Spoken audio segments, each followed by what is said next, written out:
Welcome to another video in our series of videos about master tumors in dogs. And if you had any questions or any comments, please leave it in the comment section of this video. And remember, you can join our channel if you are a veterinary student, and because we offer review lectures for students that are planning to take the NAVLE and the BCSE test. Thank you. Today, we'll be discussing one of the most critical and deceptive tumors in veterinary oncology, the canine mast cell tumor. Often called the Great Pretender, this tumor can mimic many benign conditions while behaving aggressively. This lecture will walk you through diagnosis, management, and prognosis using a structured, evidence based clinical approach. Mast cell tumors are among the most commonly diagnosed skin tumors in dogs. What makes them especially challenging is their unpredictable behavior. Some remain localized and slow growing, while others are highly aggressive and metastatic. Because of this variability, a systematic approach is essential from the very first presentation.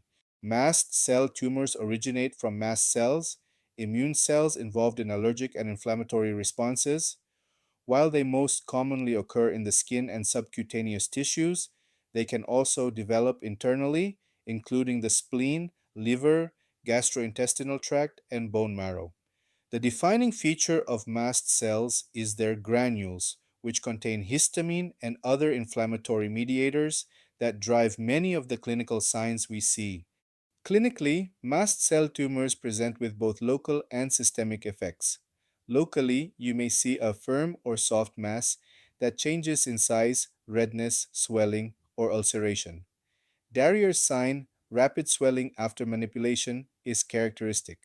Systemically, histamine release can cause vomiting, diarrhea, melena, hypotension, and delayed wound healing. These systemic effects make GI protection a critical part of management. The diagnostic journey almost always begins with fine needle aspiration. FNA is minimally invasive, fast, and highly diagnostic for mast cell tumors.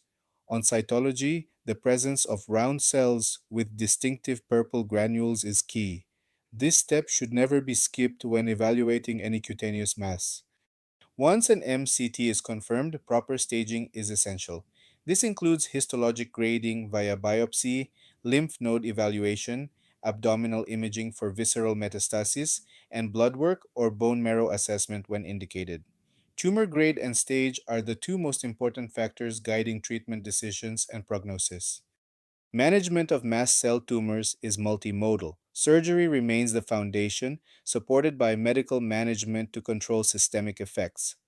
Advanced therapies, such as intratumoral treatments or chemotherapy, may be added depending on grade, stage, and resectability. The goal is to treat both the tumor itself and its systemic consequences. Surgery is the most effective treatment for localized mast cell tumors.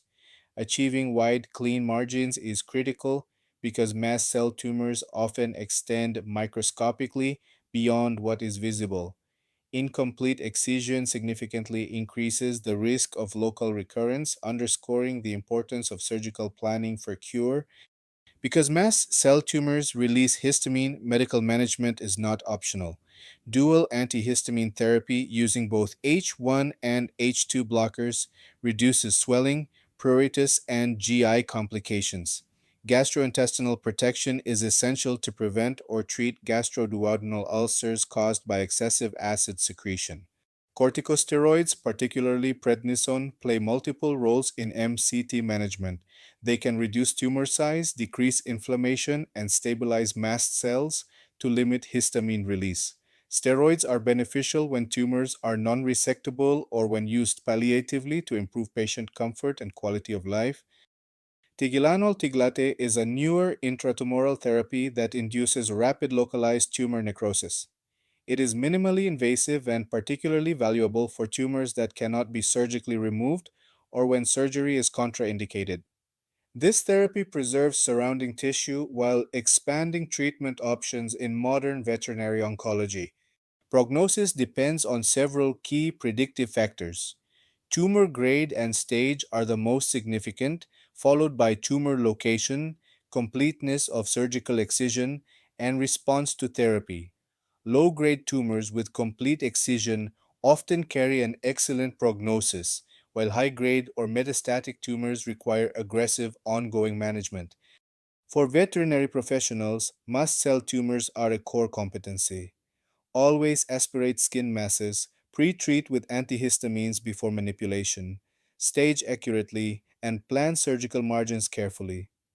These principles are not only critical for clinical success but are also high-yield topics for BCSE, NAVLE, and ECFVG examinations. For pet owners, understanding the disease reduces fear and improves outcomes. Early detection of new masses, asking informed questions about staging and treatment, and focusing on quality of life are essential. Veterinary care is a partnership, and informed owners are powerful advocates for their pets. In summary, canine mast cell tumors are complex but manageable.